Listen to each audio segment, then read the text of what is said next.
because we can't wait to say goodbye to 2020. Yes. Should we go ahead and start counting down? What are we starting from? 10? 10. I don't know. Where do 10, they start from? 9, 8, 7, 6, 5, 4, 3, 2, 1. Woo! Okay. I got it. Okay. Okay. The ball Hi, has been Holly. dropped. Hi everyone!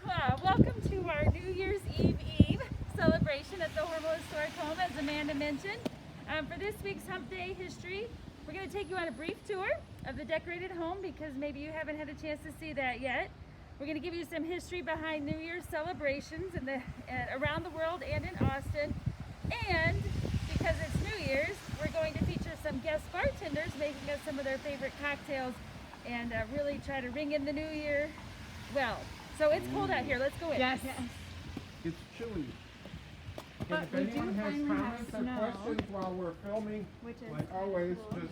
just type them in the box and we'll try to answer them for you. Type it in the comment box while we're live, and we'll try to get them answered.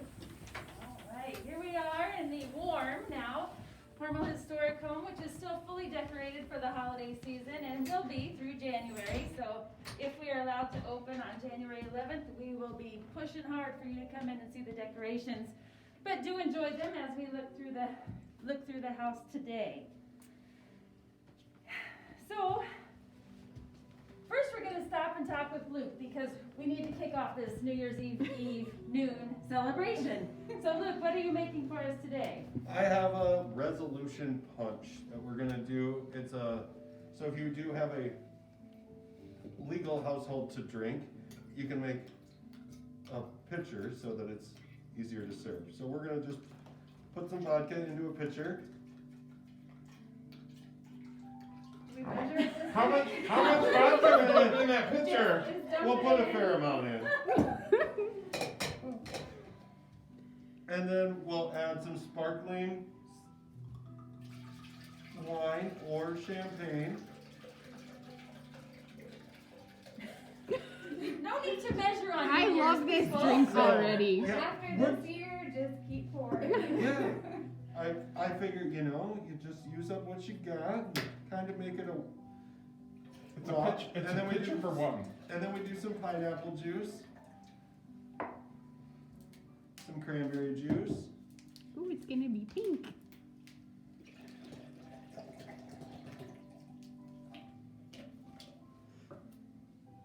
And it says water. so- Water for good measure. Water? But it is Yeah. nice. I mean, you gotta stay hydrated, I guess. So that's the pitcher. That's So- the resolution punch, you call that? Yes. We'll talk about resolution making in a minute. So just a glass of ice, throw it in there. Jim Broughton says he's on his way over. Perfect. So there's our first cocktail. I think I should get to try it, don't you? I think so. All right, the first sip of the new year. It Cheers. is noon, don't judge. No one's judging here. Very nice, I would recommend this. And we will be able to post the recipes in the event, right? My camera people, Sure, can we post yes. them? Yep. Okay, All right. fantastic, he's got one more now. Now we're gonna just do old classic if you're just celebrating alone. We're just gonna do a Cosmo. So they're pretty simple actually. We'll just do some vodka, one shot. Or two. Or two. There's only one in there. Some triple sec. Just about a half a shot. Just a splash. A little lime juice. Also about a half a shot. Sorry, I'm not in front here. Now in mine, I throw just a little grenadine in. It gives a little better color. Some cranberry. And I put 7 and sour in mine. just to add the little bubbly.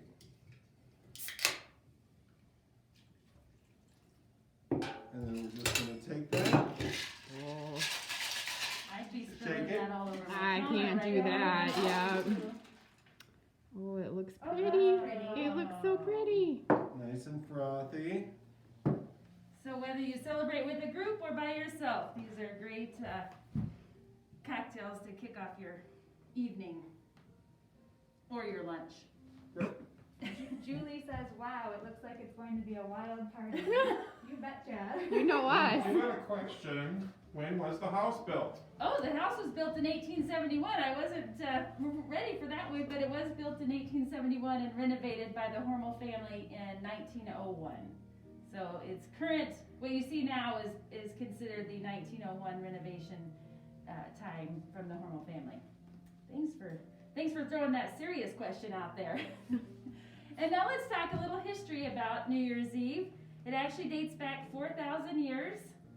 This is based on history.com, to ancient Babylon, and they celebrated it after the first new moon following the vernal equinox, which was the day in late March that had an equal amount of sunlight and darkness. Their celebration was somewhat political, as they were often crowning a new king during this period of time. Other cultures celebrated the new year at different times based on various agriculture or astronomical events. So obviously it wasn't a regulated new year for every culture.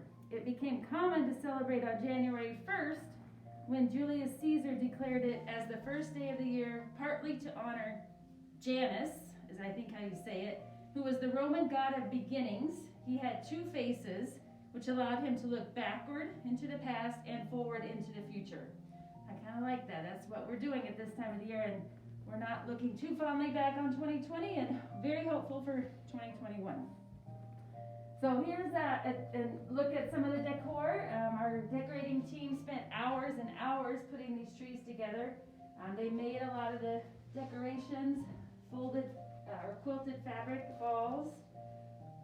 And they always try to tailor the decorations to fit the color or theme in the room.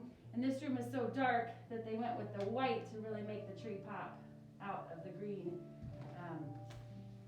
decor already in here. And our lovely mantle.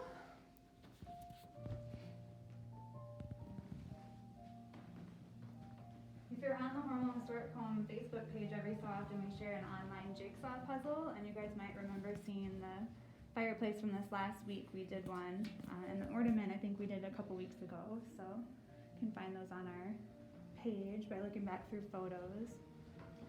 All right, let's go into the living room. Slowly, the camera people are We'll moving. pan quickly past our office. So the living room would have been the site for many social functions that the Hormel family had with their own family, friends from the community, as well as business associates. During the early years of the Hormel company, stockholders meetings were held here, many business functions. And so this room would have seen lots of people here for various functions, most likely also at Christmas. So lots of music. Mrs. Hormel was a piano player and organist. And music was a very important part of their lifestyle.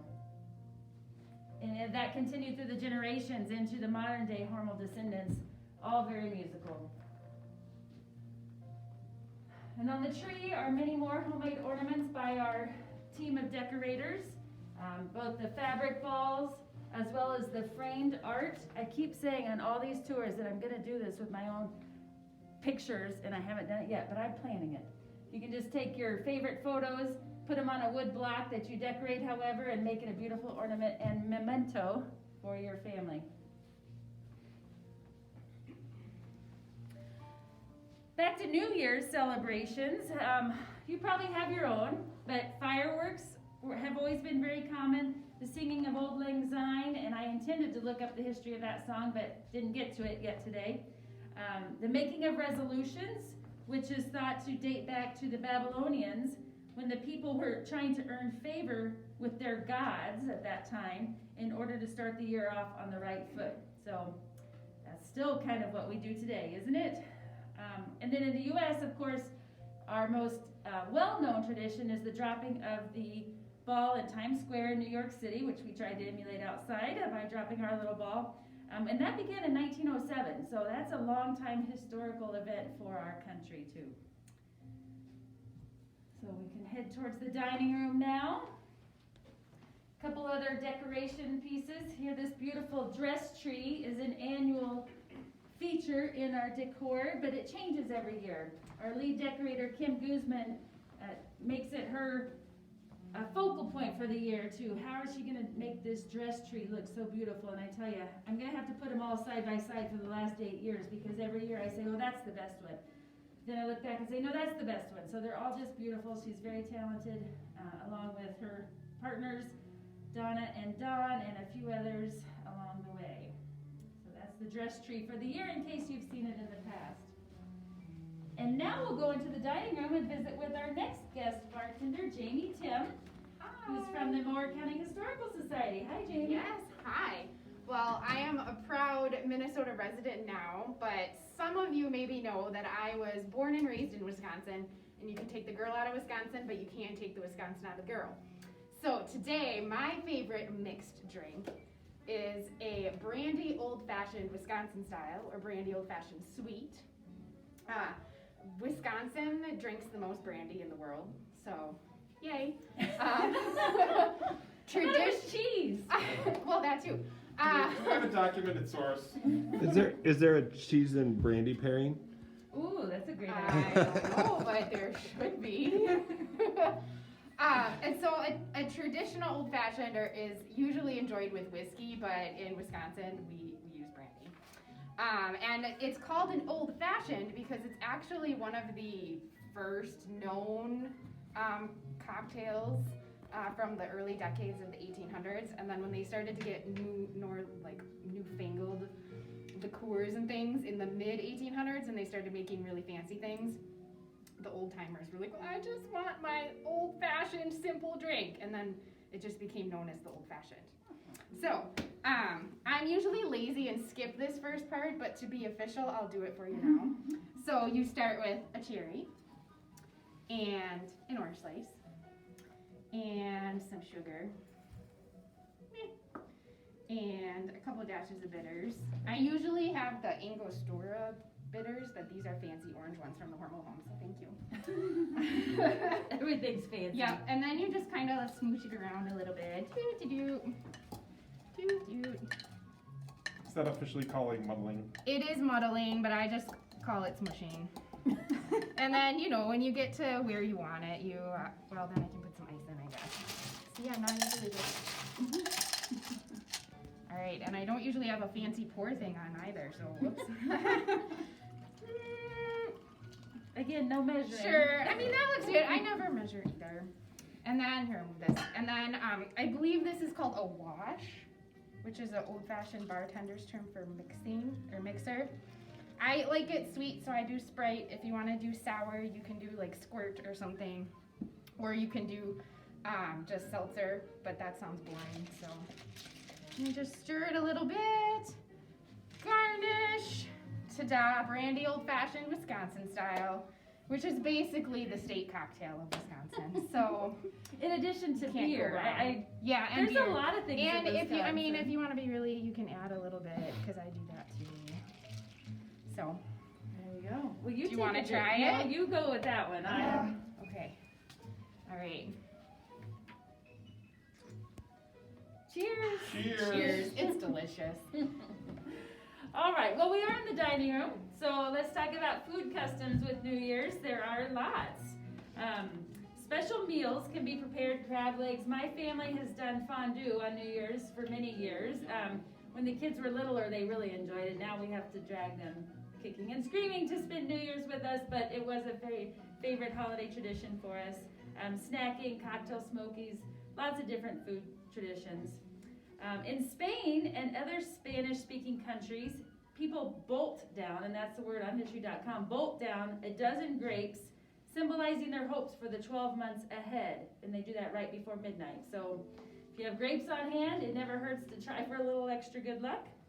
Beans are thought to herald in future financial success, So in Italy, they eat a lot of lentils, and in the southern part of the United States, probably other places too, black-eyed peas are seen as a sign of good luck, or something to make sure financial success comes in the new year. In some countries, pigs represent progress. And I would say here in Austin, pigs represent our progress too. But that means pork is popular dining for people in Cuba, Austria, Hungary, and Portugal, and many other countries.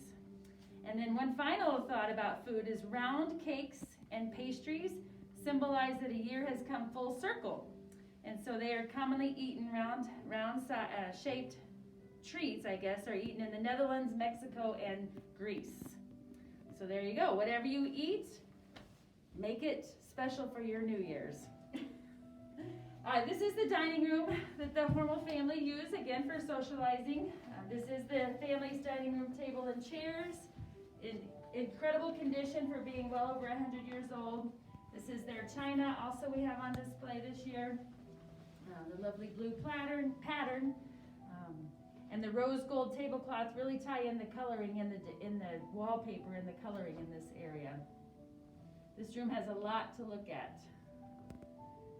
I'm gonna be switching off of Wi-Fi because I reminded Randy to turn his Wi-Fi off, but I did not turn my own Wi-Fi off. So I may lose this feed and I'll start a new video if that happens, but just bear with me a second, guys. We'll hang out in here for a few minutes. Is there a certain pattern name to the china? There is not. I have looked it up, if you can zoom in on that. It's called Crescent Ivory from England. And I've looked it up and haven't been able to date find out anything more about it. But the Hormels left this china when they gave their house to the YWCA. They left the china with the organization, but over time the YWCA had to sell things in order to raise funds, and so they sold this china in sets. And 2 different local women had it, and one of the families then donated it back to the Hormel home so we could have it for display purposes. We're not using it. We're not putting it through a dishwasher, simply for display, and considering it belonged to the family, it's very special to us. How many settings do you have in the collection? 8, I believe. 8. 8, I believe. And I want to say I found some information about it, but I can't remember it off the top of my head. I'd have to Give go me a look it up. thumbs up if you guys are watching, just to make sure my feed is still live, if you don't mind. So, information on china can be future. Yes, I have looked a little bit, but we'll keep looking and spend some more time on it. In here, this tree does feature, again, the rose gold color, more handmade ornaments, and this one is the brand new addition to the quilted type balls. Took several and put them all together in one and made that beautiful topper for the tree there. They always start, in case you're wondering how they decide to decorate, they always start with the topper, and they build that feature up towards the top, and then they kind of, go around it to support whatever's at the top of the tree there. Which is not something I would have done in my own home, and since I didn't even put ornaments on my tree this year, I don't know, maybe I'll try it next year. All right, shall we go into the kitchen?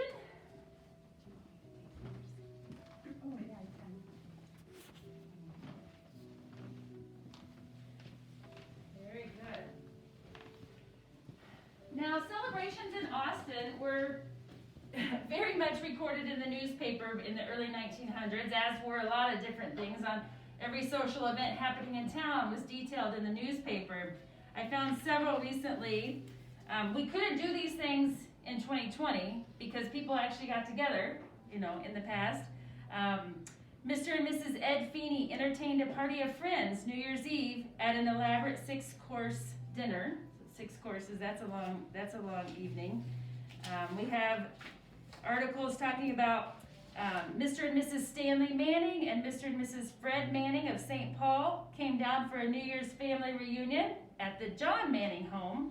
Stanley Manning is superintendent of the fire alarm system. Not sure why they felt necessary to put in his occupation, but apparently that was something to be proud of at that time. And then the fire department threw balls and dances to celebrate New Year's. And in 1908, they had in the paper, don't forget that New Year's Eve dance given by Hose Company No. 1 at the auditorium Thursday evening. It will be the best as well as the last dance of 1908. So they were celebrating. They were doing lots of fun things. One more I have to read to you because it just made me cringe to think all these things were happening at the same time in relation to our COVID world. About 40 guests enjoyed a delightful New Year's party at the SD Catherwood home on Kenwood Avenue. That should spark some recollection with the name Catherwood and Kenwood Avenue. At 10:30, refreshments were served, and at the stroke of 12, all joined hands. You hold hands? Nowadays, Close enough. they had to wear gloves, of course. And they sang Old Acquaintance, Should Old Acquaintance Be Forgot. They sang as a group. We can't do that. The guests drank from the loving cup. They shared a cup, which a year ago wouldn't have seemed that big a deal, but now it's a big deal. And then they made their New Year's resolutions. And that was from 1904. So it's fun to read those past descriptions of how people celebrated the holiday going into the new year here in Austin. So now you're in the kitchen. Lots of fun decor in this space. Simple things like putting a ribbon around a cabinet door, tucking some greenery behind your already, the things that are already on your countertops and such, just to give it a little holiday flair. And we should take a little moment to sneak back and look up the staircase at the Department 56 collection.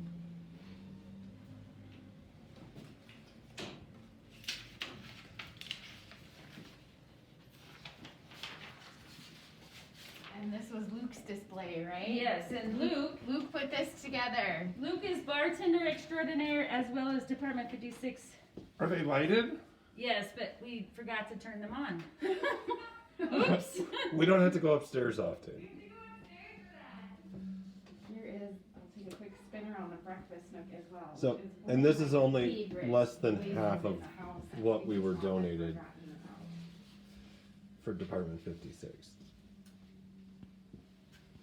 All right, we have a couple other spaces to look at and one more bartender to visit. So we're going to walk into the atrium, otherwise known as Santa's Workshop this year, because it is all designed to reflect Santa's Workshop, which when we were able to have our one holiday event, we had children visiting with Santa here in the safely distanced atrium in his workshop. Probably should have had a Santa hat. Well, Randy's, you can borrow Randy's. And this is the atrium, Santa's Workshop, and this is Amanda, our operations manager and wedding coordinator, and today bartender. Amanda, tell us about your New Year's celebrations. What I typically do for New Year's is, like this year, I guess, for example, I'm going to bed really early because we have to get up at 3:30 in the morning to get to where we're going to be ice fishing on New Year's Day. So we did that last year and it worked out pretty well, and we did a really great job of fishing. So that's our plan this year. We caught a lot of fish. I am mostly a beer drinker. If you don't know that, that's typically what I drink. So when we talked about bringing our favorite drinks out, this is my current favorite. I love a good shell. Shell's dark is a dark lager, and this is the one that I'm currently drinking when I'm ice fishing. You know, in areas that you're allowed to do that in. But I decided to also look for something that I would drink if I was going to do something a little bit fun on New Year's Eve. And I tend to like gin more than anything else with mixed drinks if I have to drink a mixed drink. So I'll usually drink a Bloody Mary, but switch out the vodka for gin. And if you've never tried it, you should try it. It's called a Red Snapper. And it really makes all the veggies and the tomatoes and all that stuff really kind of pop. So I do like that. But a little bit easier one is a gin and cranberry. I don't have a fun glass. I mean, I have a thermal glass, but Yours is gonna I have say no no idea how water. much gin to put in because I don't drink mixed drinks. So, and then you just add some cranberry juice. And then you just add a splash of lemon. And I don't have real lemons either. I had this in my fridge, so that's what I went with. And I don't even have anything to stir it with. I'm super unprepared. Shake This it is around. like, Just this put is the cover easier. on. Put the cover on and swirl it around a little bit. That's funny. You'll be fine. Looks like an adult sippy cup. Yep. It is. And should we talk about the table she's standing behind? Yes. Yes. Yeah, I'll let you guys talk about that. I'll try my beverage. So this table was graciously given to us, donated to us by the Moore County Historical Society because it has a historic relevance in the Hormel family. It did belong to Jay Hormel. It was his card playing table. Poker was, you know, it is a part of their history, and he liked to play cards. And this was out at the Kingswood, which, well, his home, which then became Kingswood and is now Girard. But it has chairs too, but they're very big, and so we don't have them on display. But this was Jay Hormel's table. Probably had cocktails on it once or twice, is my guess. And there's two really cool curved drawers. Oh yeah, where are they? They're over here. Side too. And they have it covered with glass for safety, but it's a leather top table, so it's really cool. And it's got carved heads all around it. Jay had style Charisma. and charisma, yes. And I believe was known to enjoy an old fashioned. Well, why wouldn't you? He probably drink it with whiskey instead of brandy, though. Is that the Minnesotan way to drink it? That's how everybody else in the country drinks it. Okay, well, let's go into the event center where we do have more decorations, and we'll talk about. We can talk about actual New Year's Day celebrations. Let's come on down here. I last year got to try for the first time. It wasn't that I had avoided it, I just hadn't made the effort. But in Austin, a lot of people, and actually a lot of different places, but drink Tom and Jerry's on New Year's Day. So I decided to look up what the heck is a Tom and Jerry and why is it called that. It does date to the 1820s when an author named Pierce Egan published a book called Life in London, or The Day and Night Scenes of Jerry Hawthorne Esquire and His Elegant Friend Corinthian Tom in 1821. Very lengthy title. But that book became a play, and in order to promote the play and the book, the author added half an ounce of brandy to his eggnog and called it a Tom and Jerry. So whether that's the actual history or not, I don't know. But that's what it says. In England, it came from England, and now it's very popular on New Year's Day as well as Christmas time. It does differ from eggnog because it's served hot with brandy or rum added. So, now this year you can't really go to any of our local establishments to have a Tom and Jerry, but there are lots of recipes available online if you want to make it. There's an art to it. Egg whites must be beaten properly, and then you fold in the egg yolks and sugar, and then you put that batter, it's like a batter, into a cup, add hot water or milk and your alcohol of choice, and enjoy it topped with fresh nutmeg. You can do that, or you can buy it simply at the grocery store and warm it up and put it in your cup. The Tom and Jerry drink was the favorite of President Warren G. Harding, apparently, and served it at all his Christmas parties. And then it was also featured in many movies throughout the 40s. So it has a long history, which is what we're all about, right? History and having fun today. So in 1908, the Hormel family celebrated New Year's Eve with their friends, the Ellis family. You might recognize that name here in Austin, Ellis. And they had a farm called Evergreen Farm. And Mrs. Hormel read a toast. So we're going to conclude our tour today, our Hump Day history, with the toast that she read. It was written by Mrs. A.L. Eberhardt, also another historic name in Austin here. And I will read that to you. Probably not nearly as eloquently as Lillian Hormel did. Our drink shall be of water, bright, sparkling with glee, the gift of our God and a drink of the free. We didn't feature water today. Luke did. Luke did. May the coming new year bring to us nothing thinner than the beverage provided by Mrs. John Skinner, another Austin name. Bear in mind, my dear friends, that the coming new year will turn a milestone for us all, never fear. May the route which we travel lead us to no harm, and our New Year's all start from the Evergreen Farm. Very poetic. And I kind of have an affinity for writing poems myself. Maybe you've seen that. But so, with that, the Hormel Historic Home, the Moore County Historical Society, we wish you a wonderful completion to your year 2020, and health and wellness and hope in our new year 2021. Thank you for being with us through this whole series of Hump Day history. This is episode 24. We're still debating what we're going to do in the new year, and we will make sure you're aware of it when we come up with those plans. So, And if anyone has any ideas of where else we should take our weekly show, put them in the comments on either one of our pages so that we get some more ideas. all right. Happy New Year! Happy New Year! Thanks, everybody. Be